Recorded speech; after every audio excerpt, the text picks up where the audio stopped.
Donc, tout d'abord, la prise en charge de votre grossesse. Alors, sachez que tous les frais médicaux, les échographies, les honoraires d'accouchement et les frais de séjour sont pris en charge à partir du premier jour du 6e mois à 100% jusqu'à 12 jours après l'accouchement. Donc, et tout ce qui est avant, comme d'habitude, c'est une prise en charge à 70% par l'assurance maladie et le reste complété par votre mutuelle. Les dépassements d'honoraires ne sont pas pris en charge par l'assurance maladie. Vous avez aussi la participation forfaitaire de 1 €, les franchises médicales et le forfait journalier hospitalier, donc qui est aussi pris en charge, bien sûr, à partir du premier jour du 6e mois. Alors, sachez que selon vos revenus, c'est bien de demander un dossier de CMU ou d'ACS un petit peu avant l'accouchement, comme ça, si vous avez besoin, si vous avez le droit à cette aide, c'est bien de l'avoir fait avant d'aller accoucher. Alors, votre congé maternité. Si vous avez 1 à 2 enfants déjà mis au monde, donc sa durée est de 16 semaines. Vous savez, 6 semaines en prénatal, 10 semaines en postnatal. Donc sachez que sur ces 6 semaines en prénatal, vous pouvez reporter jusqu'à 21 jours sur le postnatal. Alors bien sûr, ce report peut être possible si votre condition, vous pouvez continuer à travailler.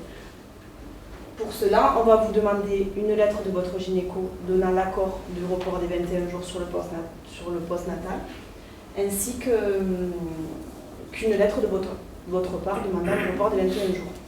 Alors quand je dis 21 jours, c'est 21 jours au total.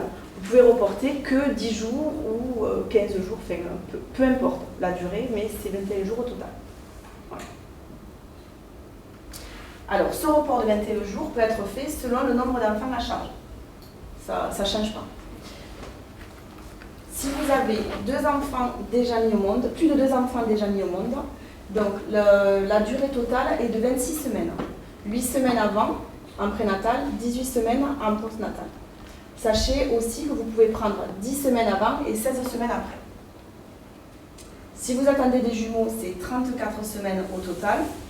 Si vous attendez des triplés, 46 semaines au total. Donc toujours pareil, vous avez des possibilités de transfert de semaines. Ça, c'est à voir avec les agents d'accueil. Lorsque vous voulez reporter des semaines, donc vous demandez le report et après, au niveau du service administratif, on fera le changement des périodes. Alors, en plus de ça, il peut y avoir 14 jours pathologiques, appelés pathologiques, donc supplémentaires. Ces 14 jours pathologiques donc, sont prescrits par votre médecin traitant ou votre gynécologue. Ils peuvent être pris en totalité d'un seul coup ou bien 7 jours au bout de 3 mois de grossesse et 7 jours au bout de 5 mois de grossesse. Et ils sont indemnisés en indemnité maternité. Voilà. Donc ça va faire préciser au médecin que vous voulez prendre au lieu de vous mettre en arrêt maladie, vous prenez les 14 jours pathologiques. Voilà, donc ça c'est ce que je vous parlais, c'est qu'on peut reporter les 3 premières semaines du prénatal sur le postnatal. Alors, au niveau des indemnités journalières, sachez que ce qui ouvre droit au congé maternité, c'est d'avoir travaillé au moins 150 heures au cours des 3 mois précédant la date de début de grossesse ou de repos prénatal. Voilà, donc le montant de l'indemnité journalière est calculé en fonction de vos salaires des 3 derniers mois précédant le repos prénatal.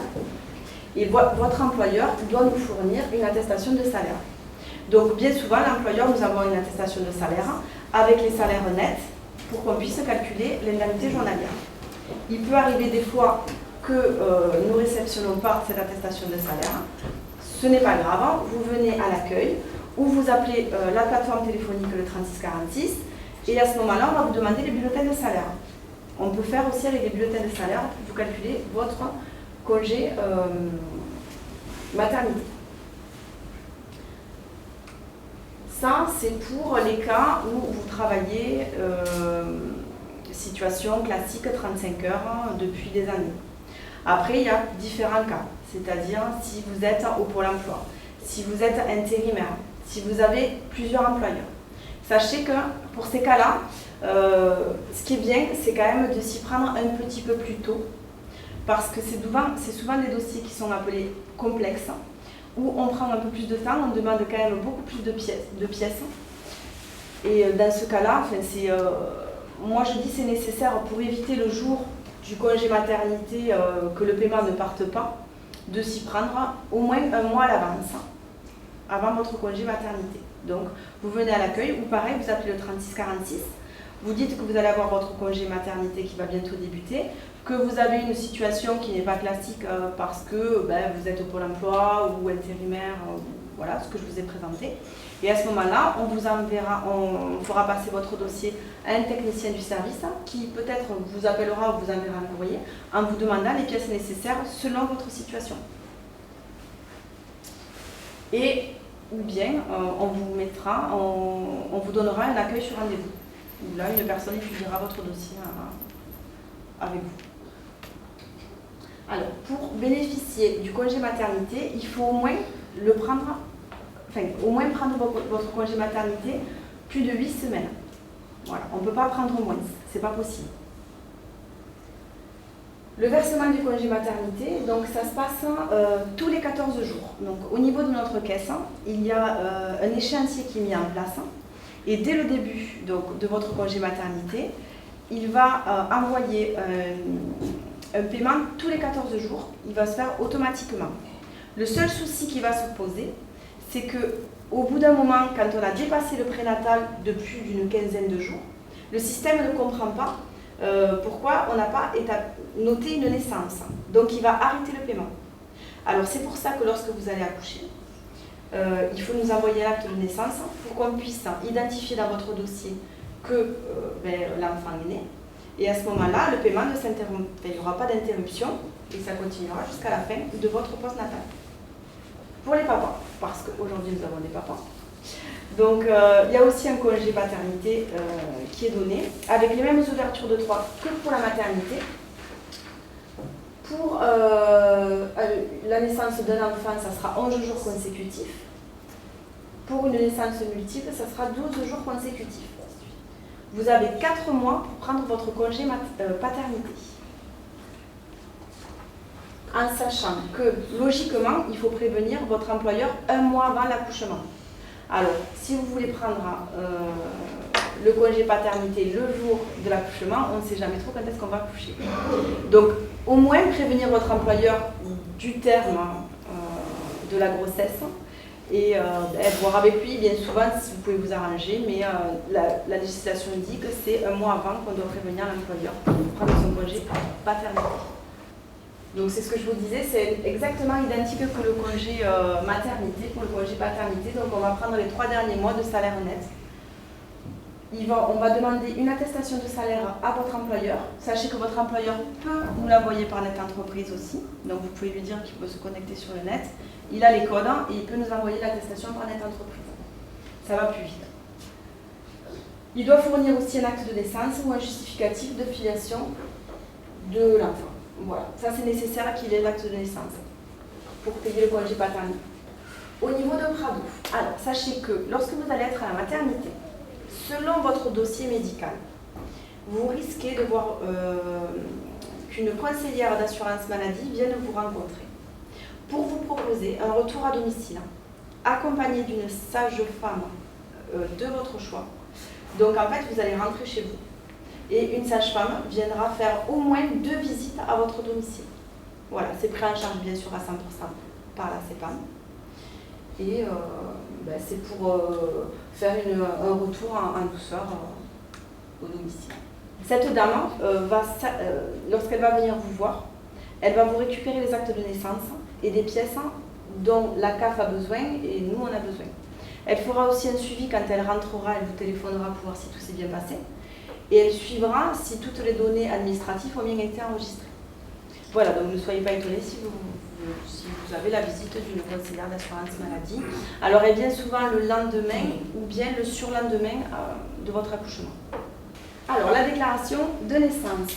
Pensez à nous déclarer donc la naissance de votre enfant avec l'imprimé de double rattachement. Donc c'est avec toutes ces pièces que finalement, s'il y a une conseillère d'assurance maladie qui vient, elle fera tout ce qu'il y a, toutes ces démarches administratives. Donc, vous pouvez le faire sur votre compte Amélie. Donc si vous n'avez pas de compte Amélie, je vais vous donner un petit formulaire pour remplir vos coordonnées pour pouvoir vous ouvrir un compte. Sachez que sur le compte Amélie, on peut faire plein de choses.